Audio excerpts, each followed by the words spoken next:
I think the basic premise in massive hemorrhage is really just simply to turn the faucet off. Those precious red blood cells do us no good outside of the blood vessels. So if we can keep them inside the blood vessels and stop hemorrhage from the blood leaving the body, we have a better chance of preventing shock, which is ultimately the primary indicator for survival in trauma. Welcome to WarDocs, the military medicine podcast. This show brings you a first-hand, behind-the-scenes look into the mission, unique opportunities, and deployed experiences of the entire military healthcare team. From state-of-the-art hospitals in the United States to the most austere environments across the globe, WarDocs has you covered. On this episode of WarDocs, we speak with former Army Medical Corps officer and current emergency medicine physician John M. Croushorn. John talks about his pathway to becoming a physician and what led him to join the military as a doctor soon after the events of 9/11. He describes his experiences and lessons learned deployed to Southwest Asia, as well as his unit's mission during Hurricane Katrina. John is an innovator and inventor, and he relates the story behind his involvement in the development of the Abdominal and Aortic Junctional Tourniquet and how it's been used to save lives on the battlefield and at home. John also gives us a glimpse of the future of treating severe hemorrhage in the pre-hospital setting and explains how to get an idea from the bench to the bedside. If you're interested in seeing John demonstrate the junctional tourniquet, please check out the videos on our WarDocs YouTube channel. Find out more about Dr. Croushorn and our previous guests on our website, wardocspodcast.com. I'm your host, Dr. Doug Soderdahl, retired Army urologist, and I'm joined today by my co-host, Dr. Wayne Causey, active duty vascular surgeon.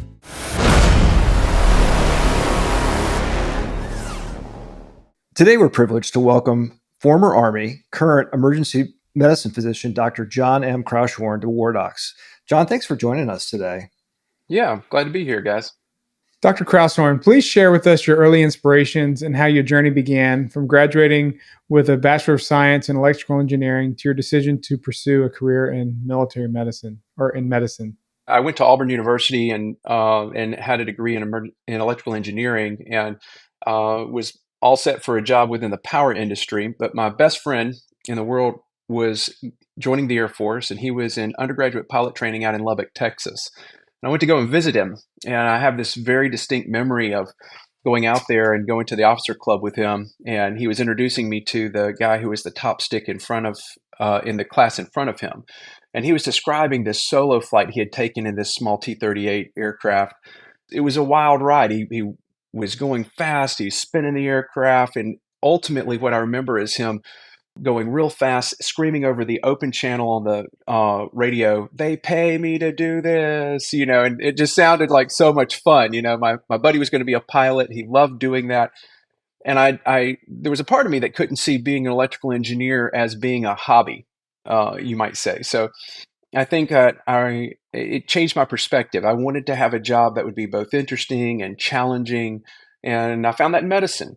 I think my story is one of innovation, and I think part of innovation is not accepting the normative situation as the only choice or maybe the right choice all the time. So when you're faced with something as simple as, oh, I've got this this college degree and I need to go off and work, maybe that's not the only path that's available out there. So that's sort of what changed my path to medicine.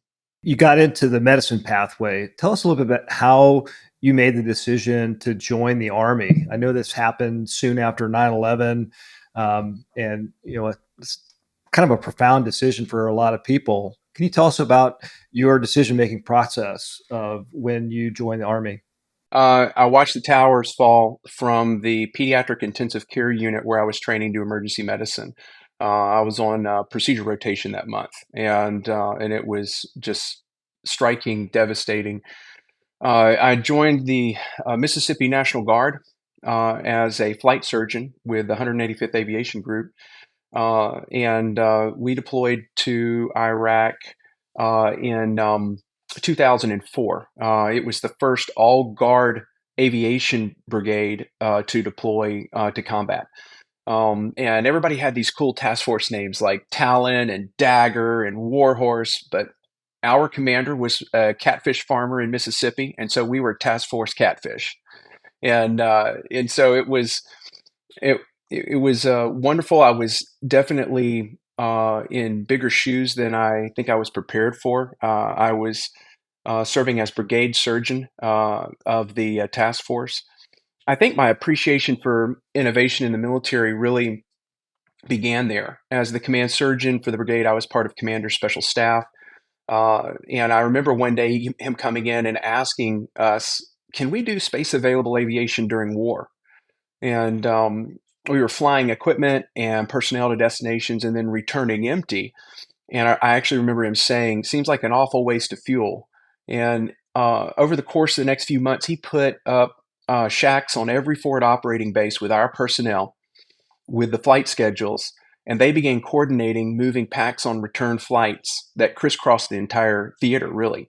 And during that year in Iraq, we kept 2.1 million personnel off MSR routes, reducing the IED risk. It was a very pivotal thing to see, well, what can you do? One of my best friends was my PA during the deployment, Colonel John Conroy. He was a captain then. He just retired last month after 41 years of service.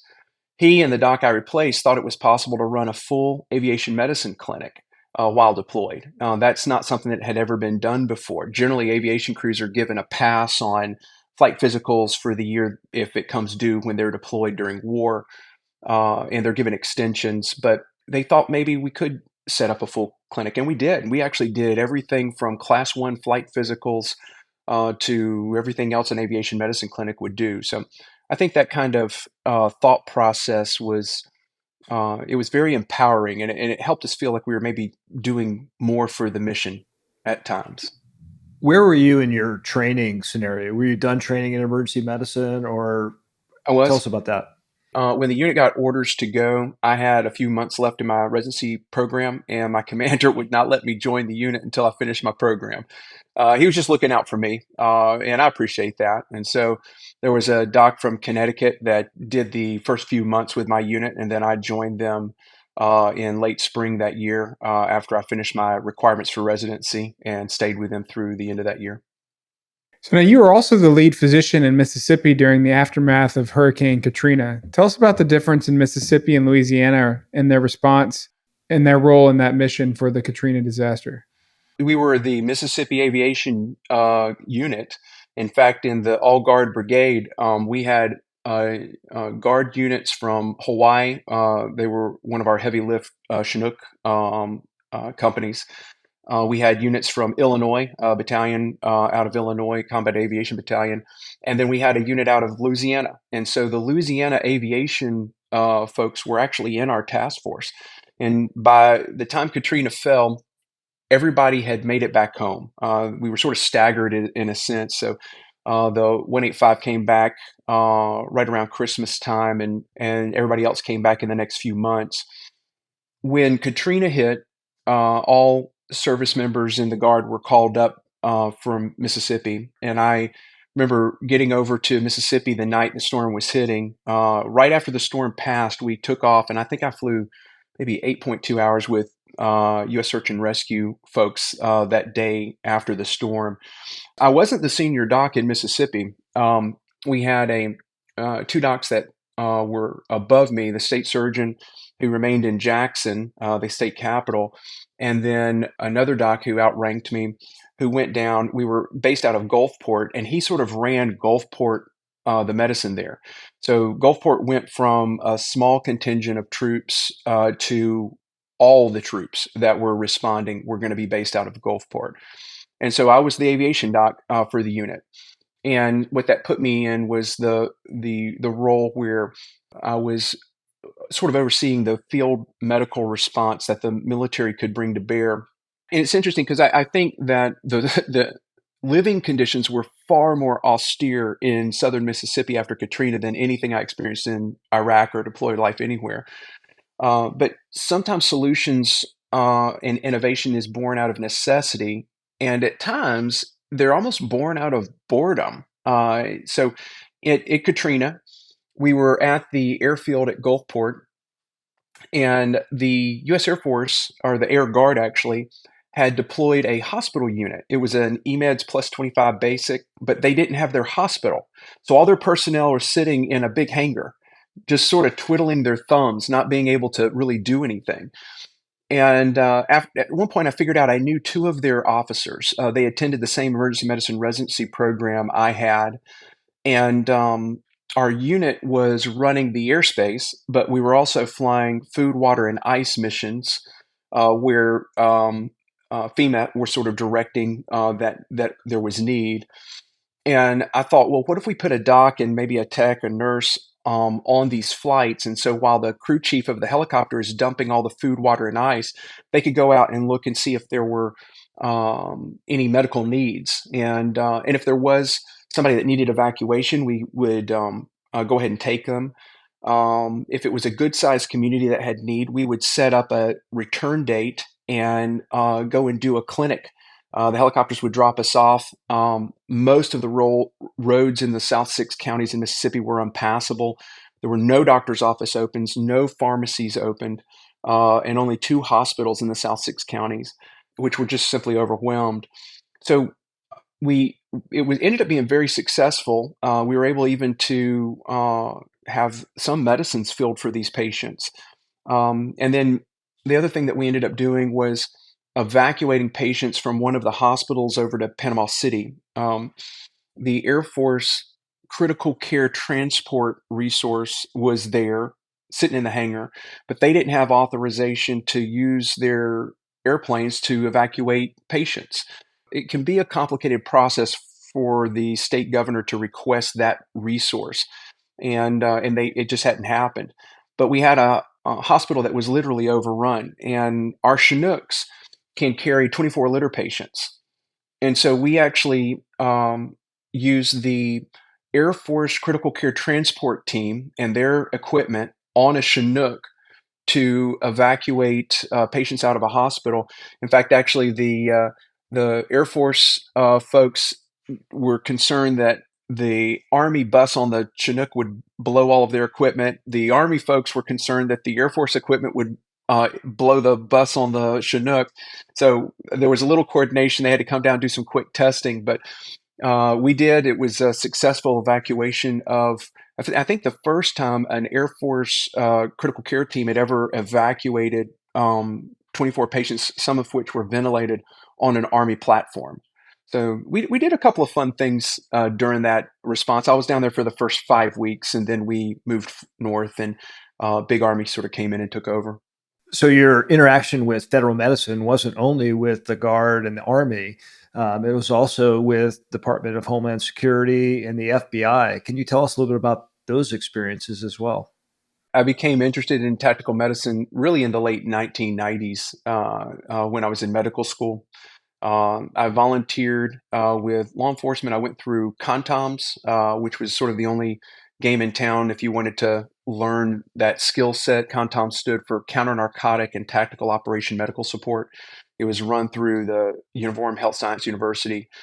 I met a guy who ended up becoming a mentor of mine. He was a doctor. He was also a police officer, and he worked with the National Tactical Officers Association. And he agreed to help me with the scholarly project that all emergency medicine residents are required to complete during residency. It ended up being a collection of 10 articles that were published through a journal called Topics in Emergency Medicine. And right after we began the project, President George W. Bush named Dr. Richard Carmona the 17th U.S. Surgeon General. He was my mentor. And that was my sort of first introduction to tactical medicine. I really became interested in it and met a lot of folks through Dr. Carmona that provided a lot of guidance to me. One of those was another mentor, Dr. Bill Fabry. And after my time in the Army, he opened up the opportunity, invited me to come and be a part of FBI operational medicine. The contract that supplied that support was through Medical College of Georgia, and it was being run by Dr. Richard Schwartz, who is one of the most accomplished physicians and smartest innovators I've ever known. He is a partner in most of my professional endeavors related to innovation. He's the co-inventor of the Abdominal Aortic Junctional Tourniquet. And he has more energy and somehow the ability to enjoy this crazy life that we have going. But the privilege with the Department of Justice was both in training special agents going to Afghanistan and Iraq, working with the FBI's Advanced Capability Medic program, and then the hostage rescue team. It was very much very similar to experiences within special operations that you had a group of professionals that were just very interested in learning the skills and doing good, and they were wonderful to work with. Still are. I technically am still on the roster for deployments, although I have not been with the FBI in quite some time. So did they have any cooler names than Task Force Catfish for some of their operations? Yeah. So, oh, by far, but they were. It was sort of entering that space that the hostage rescue team worked. But what was very interesting is that their medics. We were doing some training, and the medics were coming saying, "Listen, I have the trauma stuff down. And we would train it. We would go through a lot of different scenarios related to different trauma things. But I remember one of them coming up and said, "But I need to know how to look in ears and noses. I mean, because they're doing sick call and they're basically fulfilling the role of a battalion surgeon, if you will. Sometimes going out for deployments that can last." Generally 5 to 45 days, but every once in a while could go a little bit longer than that.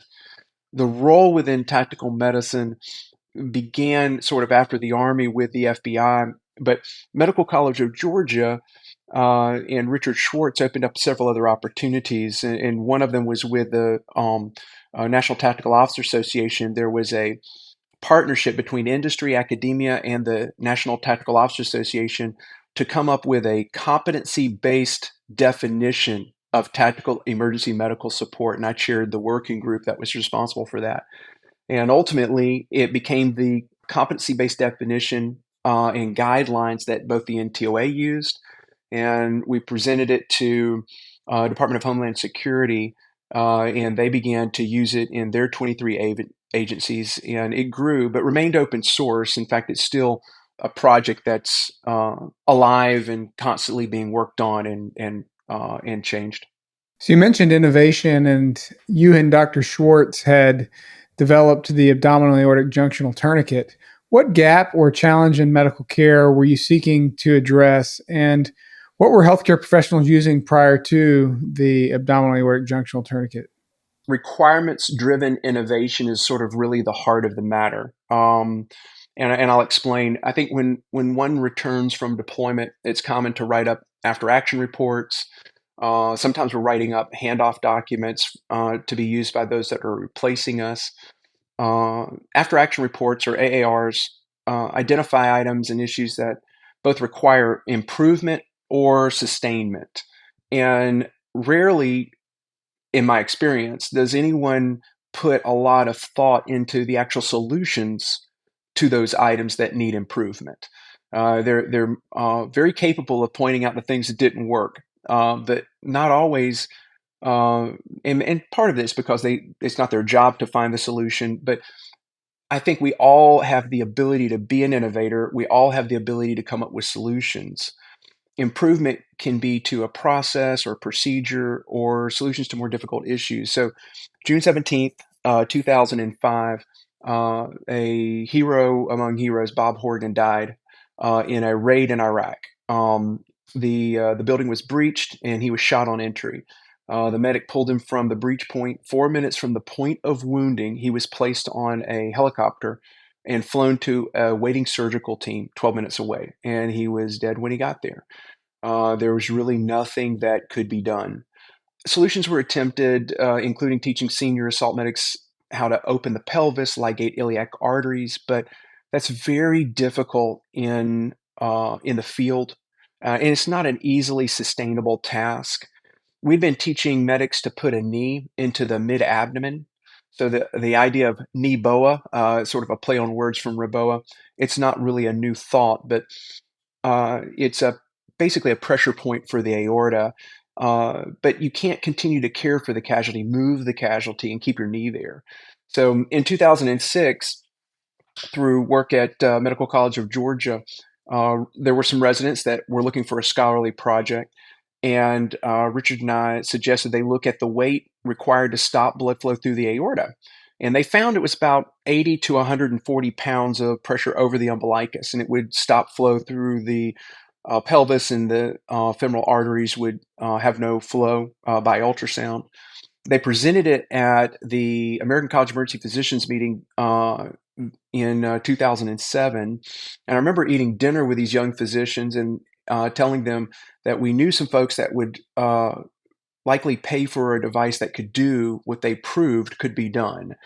But I think they were more interested in getting out and making some money than continuing doing research. So that night, Richard and I talked about a device, and the following February, I put in for 2 provisional patents, one mechanical and one pneumatic.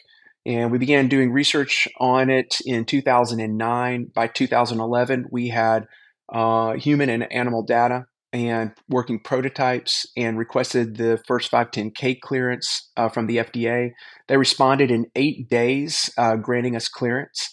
I think the gap that we were trying to fill specifically was pelvic bleeding, and that's the Bob Horrigan case, and ultimately junctional bleeding.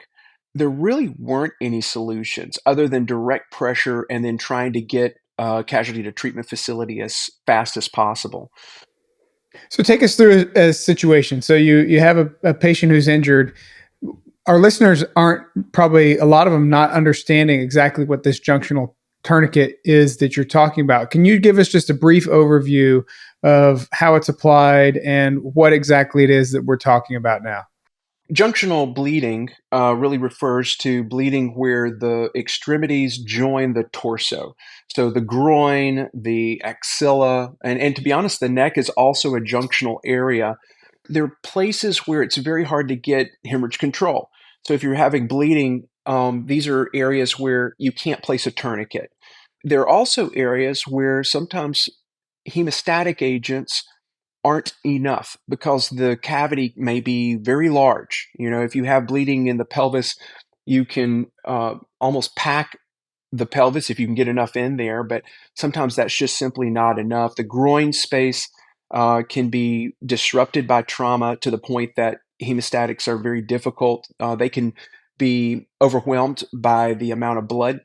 And so I think the basic premise in massive hemorrhage is really just simply to turn the faucet off. Those precious red blood cells do us no good outside of the blood vessels. So if we can keep them inside the blood vessels and stop hemorrhage from the blood leaving the body, we have a better chance at preventing shock, which is ultimately the primary indicator for survival in trauma. So quite literally, the chance of survival increases with every drop of blood we prevent from leaving the body. The chance of mortality increases with every drop that leaves the body. So the device is a belt with a wedge-shaped bladder, basically. It's fastened around the patient, and the wedge is then placed over the target that we want to stop flow through. There are 3 targets, the groin, the axilla, and the abdominal aortic bifurcation, which is underneath the umbilicus. The wedge is about 8 inches wide, so you don't have to be exact with placement. At one point, Colonel Shackelford, former head of the Joint Trauma Systems, called it the no-brainer device because you didn't have to have anatomical knowledge or any specific medical knowledge to know how to place it correctly. If you can follow a pictograph, you can put it on successfully. So there are some other adjuncts between trying to just put pressure on from your knee to definitive surgery to address ongoing bleeding. And other things, you mentioned Reboa, there's combat gauze, there's expandable foams. Those are clearly a little bit more invasive, but how does this junctional tourniquet compare to those things that are being talked about coming out to closer to point of injury? I will tell you that I think that the ones that are available right now in the pre-hospital space, the tourniquets and hemorrhage hemostatic agents are extremely important tools that have been added to the toolbox and have saved just many, many lives. One of my best friends was the co-inventor of the cat tourniquet. He put the first one on in combat. His wife led a group of women that sewed the first 2,000 used in combat in their kitchen. If bleeding can be stopped with a traditional tourniquet, or for that matter, with a hemostatic gauze, then use it. And I think the idea of going beyond that point is when bleeding doesn't respond to those measures, or if it makes sense given the nature of the trauma. Those measures were never really meant for pelvic bleeding, for instance. I will say that in 2013, the Brits were the first to save a casualty in combat. They were on the Merc helicopter evacuating an Afghan soldier who had been wounded by an IED. He lost both legs below the knees, had a lot of holes in his pelvis and above. They were giving him blood, TXA, factor 7, and he was still dying. I think his end-tidal CO2 was less than 10.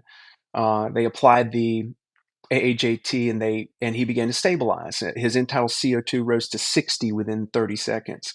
And he survived and ultimately was able to leave the hospital neurologically intact. I put it on a couple of patients in 2013 as well. One shot through the tricep and had 2 holes in his axilla. He lost 6 centimeters of his brachial and axillary arteries. He had no measurable vital signs when he was dumped off in the ambulance bay. I applied it under the affected axilla, inflated it, and the bladder pushed against the soft tissue on the chest wall, and it actually squeezes off flow in the subclavian artery under the clavicle at the midclavicular space, which is important because you can actually stop bleeding in a full shoulder disarticulation injury with the device. A few weeks later, I placed it on a guy that was shot through the upper left leg. He, in surgery, was found to have a transected femoral artery, and again was unconscious, had very thready vital signs. I applied 1 cat tourniquet above the hole, and we began to resuscitate him. Then it began leaking from the hole. I could not get a second cat tourniquet above the first. Oftentimes, legs need 2 cat tourniquets or extremity tourniquets. So I put the AAJT on his groin, inflated it, and then we resuscitated him to consciousness to the point that he complained about the cat hurting. So we actually left the cat in place, released the tension on it. The AAJT over the groin wasn't as painful. We left that in place and transferred him to a level 1 trauma center where they were able to fix his arterial injury, and he actually walked out of the hospital 3 days later. Now, I remember in southern Afghanistan, we were training with the junctional tourniquets. I never had to put one on, but I'll tell you that as a vascular surgeon, I am fully aware that injuries to the junction, so underneath the collarbone to the shoulder and the groin, are one of the most difficult injuries to fix and repair. Now, do you have any, and the reason I asked this question and say that way is that one of the things that we had planned for was we weren't resourced at my Role 2 to perform that definitive repair that can take a long time, particularly in the junctions. We had planned to evacuate those patients back from the Role 2 to Role 3 once we had maintained hemorrhage control, because the flight was 30, 40 minutes. Do you have any examples of those types of patients that were transported with a junctional tourniquet on from one role to the next? Several, actually. And in fact, growing data coming out of Ukraine, they've got a bunch of the tourniquets over there, and we've been able to track about 3 dozen life saved that had a Role 1 application to a Role 2. And we've been working actually with a vascular surgeon over there who was the senior medical officer for the 59th Motorized Brigade. And they used the device at the Role 2 as well, just simply to stop the bleeding, turn the faucet off, because some of these wounds from artillery hits are just devastating. They're just mangled. And so it's hard to even identify where the bleeding is coming from, how many vascular structures are injured, and it takes a little while just to identify the anatomy to know what to fix. One of the reasons that the AAJT became the junctional tourniquet of choice with special operations was when we apply it, we then move patients, obviously, and in that Role 1 environment, moving means bending, hoisting, dragging at times, and the ability to move that patient without losing hemorrhage control was obvious necessity. If we lose hemorrhage control before we get to the roll two, then my surgeons start behind the eight ball. If somebody is in shock on their arrival, and we have ways of trying to help with that. Now we're deploying blood more forward than we have in the past. So sometimes the evacuation resource, even if the conventional unit on the ground doesn't have blood, can actually provide blood en route. But stopping the flow is important, and not losing that hemorrhage control during movement is also very important. Yeah, I think that's a great point that you just brought up, because that was our plan. If you only had one injury and you needed, say, an abdominal exploration, but you were also bleeding from one of your junctions, the junctional tourniquet was our plan to buy us time to explore the abdomen, try to find, because you're trying to prioritize in medicine, injury 1, injury 2, injury 3, which one's going to kill somebody first. Right. Well, the aorta is bigger than the iliac arteries and the femoral arteries, but then if you can control it with a tourniquet, you have this space in between that really is a difficult area to not only get hemorrhage control, but perform reconstruction. Tell us about the amount of pressure that you found on the junctional tourniquet that was needed to stop. So you have what I'm getting after is you have this tourniquet, this belt with the bladder that you've put on. How do you know exactly how much pressure you need to inflate that bladder to achieve the desired hemostatic result? In all of the human studies that were performed in the US and in the UK on the device, the maximum pressure required externally in the bladder to stop blood flow through the aorta and at the junctional sites was 230 millimeters of mercury pressure. So the device is the only junctional tourniquet that actually limits the pressure. The device has a manometer on it that looks very similar to a pressure infuser bag, okay, that you would put a bag of IV fluids in and pump up to get the IV fluids running quicker. So the manometer will go green at 250. And so when we're training it, we just tell the guys, go to green, just pump it up until you see green. Now it will turn red at 300 millimeters mercury pressure. And there's an internal relief valve that will bleed it back down to green. And so if somebody's just excited, they pump up and keep pumping, and they pump it too much, it will regulate the pressure back down. And it's also important when we're air evacuating somebody. So as we go up in altitude and ambient air pressure decreases, internal bladder pressure increases, so it prevents overpressurization of the device. Both the Navy and the Army tested it up to 15,000 feet in ambient pressure and found it to function that way. Because the other junctional tourniquets, the Institute for Surgical Research found that the combat ready clamp, which is a mechanical device, and the jet, which is another mechanical device that works in the junctions, required almost 800 millimeters of mercury pressure on the tissues themselves. It was enough to do permanent nerve damage and cause tissue necrosis.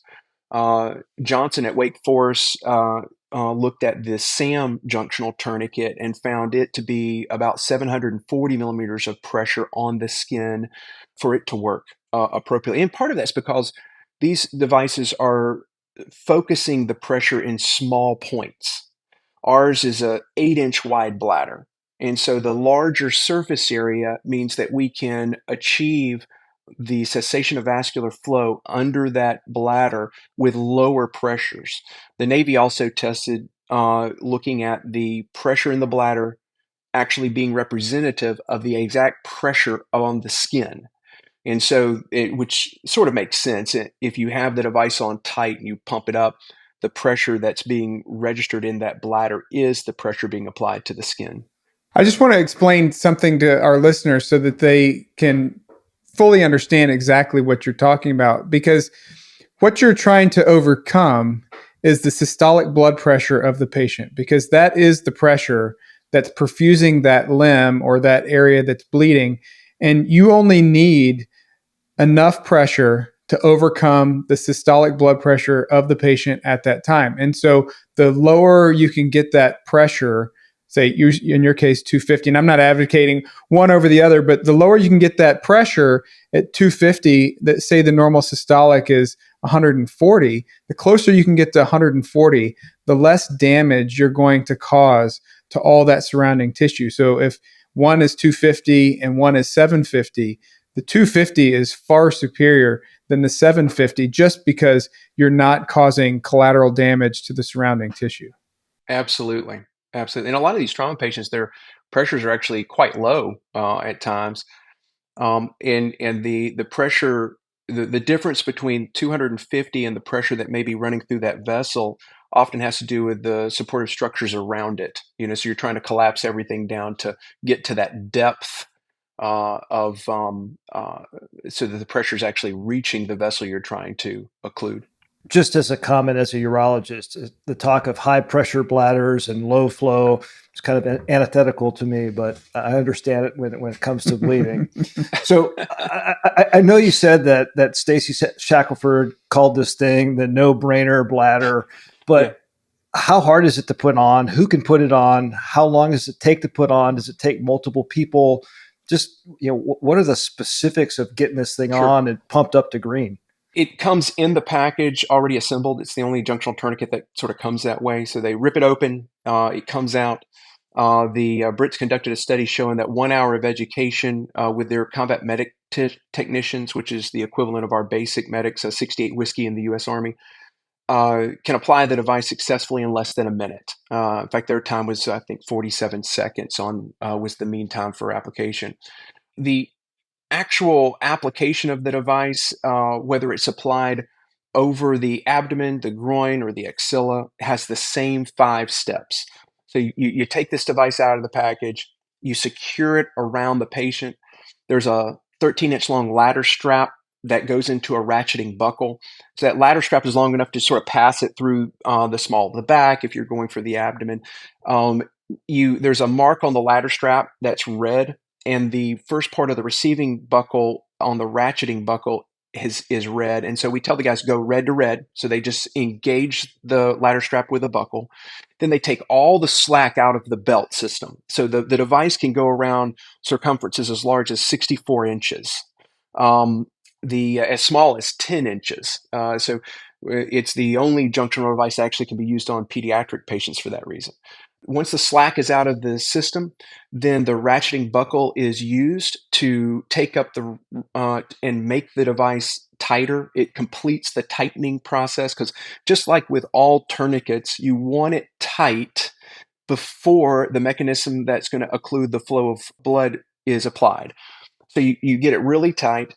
And then the last step is simply inflating the wedge until the pressure shows green or at 250. And at that point, the flow's stopped. You check the pulses in the part of the body you're trying to stop flow to, and then it's good to go. Then you continue to care for the patient. Yeah, I want to point one thing out to our listeners is that when you talk about Reboa, you talk normally about Reboa being at zone 1 or zone 3.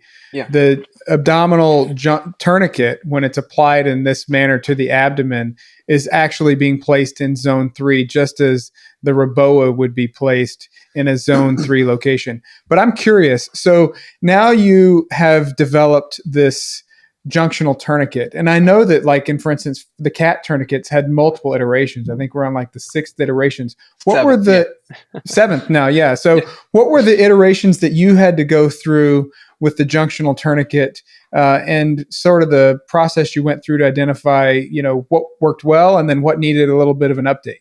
Similarity to Zone 3 Reboa. In fact, in 2017, both the Institute for Surgical Research and the U.S. Air Force's 59th Medical Wing published papers that showed it was equivalent to Zone 3 Reboa, both in efficacy and safety. In fact, its use within trauma centers within the U.S., in Miami and Tom Scalia up at Shock Trauma in Baltimore, there's a very keen interest in those two areas. Miami, it's Dr. Enrique Ginsberg, who is with Ryder Jackson as the chief of trauma down there. But in trying to replace Zone 3 Reboa for pelvic fracture bleeding, it's just a very quick application. The first life save that they had in Miami with the device was a parachutist that burned in and had a failure to open malfunction. And she hit the ground, busted her pelvis to hell, was bleeding internally, had low blood pressure when the medics arrived. They applied the device to stabilize her pelvis and then inflated the device as they realized she had a low blood pressure. And they stopped the bleeding. They got her to the hospital. She underwent damage control surgery and ultimately survived. In fact, actually, the Miami hospital system just put out a press release with her and her story. It was a pretty dramatic save. The iterations of the device have been meant to stabilize the device better. Okay, so with almost all of these junctional tourniquets, what you're doing is you're either inflating something or you're using mechanical force to press down into the body. And so, for instance, with the mechanical force, let's take the Croc, for instance, the combat ready clamp. When you're tightening down this, basically a C clamp, as you tighten it down, the fulcrum point is where it's being tightened. And so the higher up it gets, the more it wants to twist. In fact, it's actually why I abandoned our mechanical junctional tourniquet, because I couldn't stabilize it. Chris Murphy, the inventor of the Croc, actually stabilized it a lot better than we had envisioned. But the fulcrum point goes up, it is more likely to want to twist. Same thing with inflating a wedge, like on our device. As you inflate the wedge, it will have a tendency to want to either go up or down or rotate. So our device, the belt, incorporates something that looks like a cummerbund on the front of the device. And so the wedge is under that. And the ratcheting buckle, before the ratcheting buckle, there was a windlass. But the idea of trying to get it very tight before you inflate the bladder so that the bladder's displacement is really going into the body, not lifting up off of the body. And in doing so, we find that it remains stable, not just in application while the patient is relatively still, but then also while you're moving them. So as an innovator and inventor, what's next in the treatment of severe hemorrhage? Where are the gaps in the current research? What's next? How can we improve what we're doing at the point of injury, evacuation, pre-hospital? What's going on there? Military medicine had identified junctional hemorrhage as the primary focus point really around 2013. But now we've got these junctional tourniquets and some strategies on even how to improvise in some situations, at least with lower junctional hemorrhage solutions. They moved to non-compressible torso hemorrhage as a primary focus point. And so NCTH, the idea of solid organ injury or large vessel injury in the abdominal space below the diaphragm. And what's interesting is that one of the concerns initially with the device was, if you had a hole above the site of application, would you make that injury worse when you applied the abdominal aortic and junctional tourniquet? In 2020, Glasser and colleagues published a study looking at major thoracic vascular injury and the application of Reboa, because at the time, one of the contraindications for Reboa was injuries above the area of application. You would make those things worse. But yet they found that it didn't change outcomes. In fact, they concluded that thoracic hemorrhage should not be considered a contraindication for Reboa use. Non-compressible torso hemorrhage really focuses, and the thorax is a part of the torso, but it really focuses on this abdominal space. And you had mentioned the foams earlier. There are 3 foams in development, nothing available at this point. The product, I think, called Rescue Foam is in a human trial in Pittsburgh that began this year in October. And it will probably be the first to market. They're trying to enroll 40 patients, live patients, on its use. But the concept is increasing intra-abdominal compartment pressures will stem or stop the flow of blood from solid organ injuries in the abdominal space.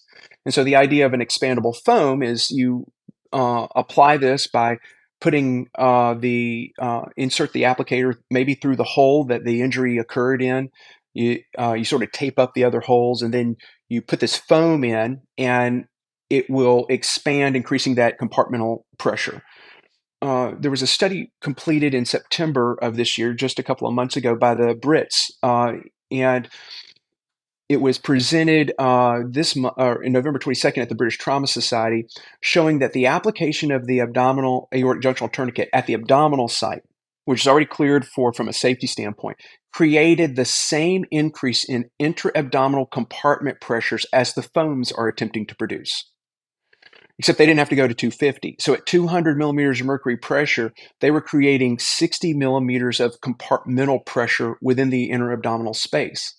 But it's titratable. In other words, you can take it down if you want to. You can leave it up.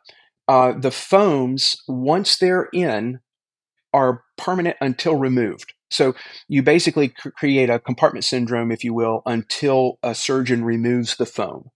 And in the pre-hospital space, that's sort of what you want. You have a solution, you apply, you don't have to touch. It creates the cessation of flow, hopefully. And not all the foams get to 60 millimeters of mercury pressure. That's not actually even their goal for all the foams. Some of them are at 40 millimeters mercury pressure, but at 60, we tend to get cessation of flow from these injuries like grade 4 liver lax or mesenteric artery injuries. So what's interesting with the UK research is that they believe that it actually produces a titratable Reboa zone 1 effect, as well as the zone 3 equivalency that had been known about. So that's sort of the next sort of pursuit, that and management of cardiac arrest, both medical and traumatic cardiac arrest with the device has been our focus. But from the hemorrhage control standpoint, the non-compressible torso hemorrhage is probably the most compelling area to go into.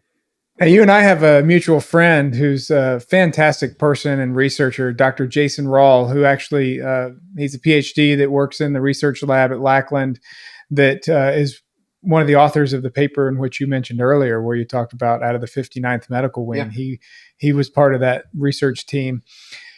Have you found, tell me what challenges you found you had to overcome in regards to issues with the translational basic science research and application of the junctional tourniquet in human use? Because that's always the question people have is, well, you can find something in animal models, but then how do you actually get it to where people can use it?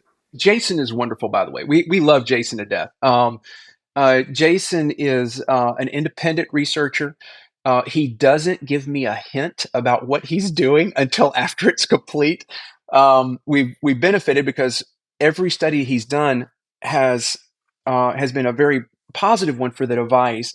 He's been very interested in the idea that the physiologic effects of the device can be dramatic. And so, in 2017, he did the best study looking at equivalency between Zone 3 Reboa and our device. But, you're asking about this translation between bench research, basic science research, and the implementation. Jason's actually been responsible for some of that, and I'll explain how. So in 2017, he did 2 studies that year, his lab did. One was the equivalency study with Zone 3 Reboa. The second one was on traumatic cardiac arrest. Okay, so as an ER doctor, I've told paramedics for my entire career, if they showed up and there's trauma and somebody's heart stopped, don't do CPR. You're not going to get those folks back. They're gone.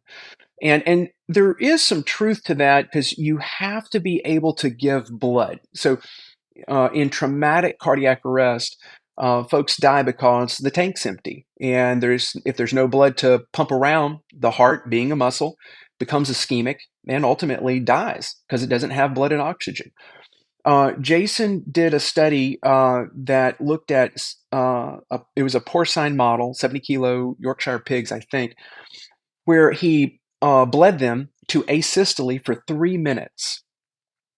Then he put on the device, the abdominal aortic junctional tourniquet, gave blood, and did CPR.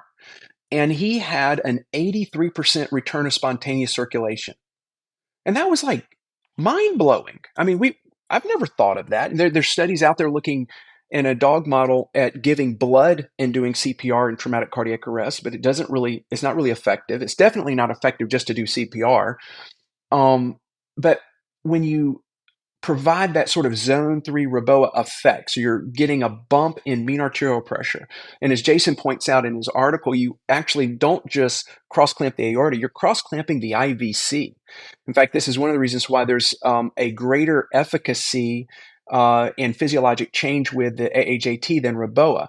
So there's no valves in the IVC. And so Reboa, you get this mean arterial pressure leak basically because you're losing blood out of the IVC, um, uh, and with the AAJT, you're just sort of cross clamping the whole body, if you will. So when Jason published that, it became very interesting, and it began to raise questions about emergency implementation of this.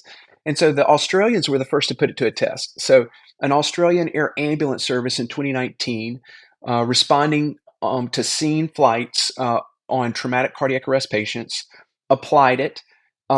They had about a 22% return of spontaneous circulation. However, their asystolic times were very long. I think the mean asystolic time was 16 minutes. And we believe that after 4 minutes, you start having ischemic changes that kill organs. And so a lot of these patients, I don't think anyone left the hospital neurologically intact. But it was interesting because even that was an improvement based on what we thought. So in November of 2021, in San Antonio, the University of Texas San Antonio Fire Department began enrolling patients in a traumatic cardiac arrest study because they felt like they could get to them a lot faster than 16 minutes. This last October, some interim data was presented by their primary investigator, CJ Winkler, at EMS World Expo. They also had about a 20% ROSC. However, because they got there quicker, their 20% left the hospital neurologically intact. Well, that's pretty big. And then at the same conference, the Ukrainian vascular surgeon that we're working with came over, and he presented some very interesting data. And I actually didn't know he was going to present this before he actually presented it. But in fighting in Bakhmut, Ukraine in the summer of 2022, in June, he had 6 patients that came in. And one of the problems when we have casualties that come into a treatment facility, if they arrive with vital signs, or maybe they've lost vital signs just prior to arrival, is emergency department thoracotomy, EDT. So it's a heroic intervention. The idea, if they have trauma to the chest, is clamshell open their chest, cross clamp the aorta, fix the hole if you can, and then get them to surgery. If it's below the diaphragm, you still clamshell open the chest, cross clamp the aorta, and try to get the heart back, and then take them to surgery and see if you can fix the problem that led to it. But even if they survive, and it's not very common that they survive, there are all kinds of costs to the patient for the emergent thoracotomy. So he had 6 patients that arrived with vital signs and then died because of traumatic hemorrhage. All these patients, except for one, had trauma that was generally below the level of the nipples, so felt like it was probably abdominal or lower. One had higher. He received an emergent thoracotomy. All 6 survived. He had 100% return of spontaneous circulation when applying the device, giving blood, doing CPR.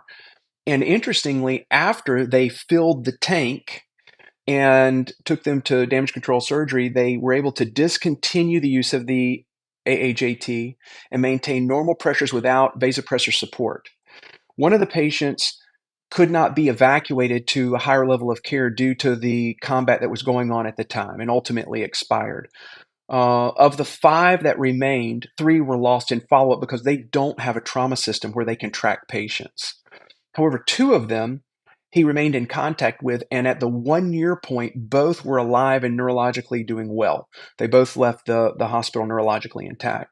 So we're in the process of doing a larger study in Ukraine right now on the device in use in traumatic cardiac arrest. And we have the support not only of the vascular surgeon that we were working with initially, but the chief surgeon of the military forces of Ukraine, sort of their surgeon general of the military as well. So you've had a lot of experience in military medicine, still working with military medicine. If you were talking to somebody who came up to you and said, "Hey, I'm interested in joining the military and doing something in the medical field and research, clinician," what advice would you give them? Oh gosh, I think everybody's an innovator. I think that I would tell them take the opportunities that are afforded you. Don't be scared to step out, volunteer. Uh, the My time in the military was extremely um, good for me, my family. Um, it put me in a situation where I was exposed to a lot of problems, and so finding answers to some of those problems has been very rewarding. And then I'd also say don't be scared of the process. So I think a lot of people have ideas and then they're like, well, I don't know what to do with that. I don't know how to get a patent. I don't know how to protect that idea through intellectual property protection. How would you make a prototype? How do you form a company that could be responsible for something like that? How do you manufacture things? All of those problems are solvable, and they've all been solved before from the standpoint of process. Often, I feel like good ideas sometimes are left on the table because somebody just is a little scared about the process on how to pursue them.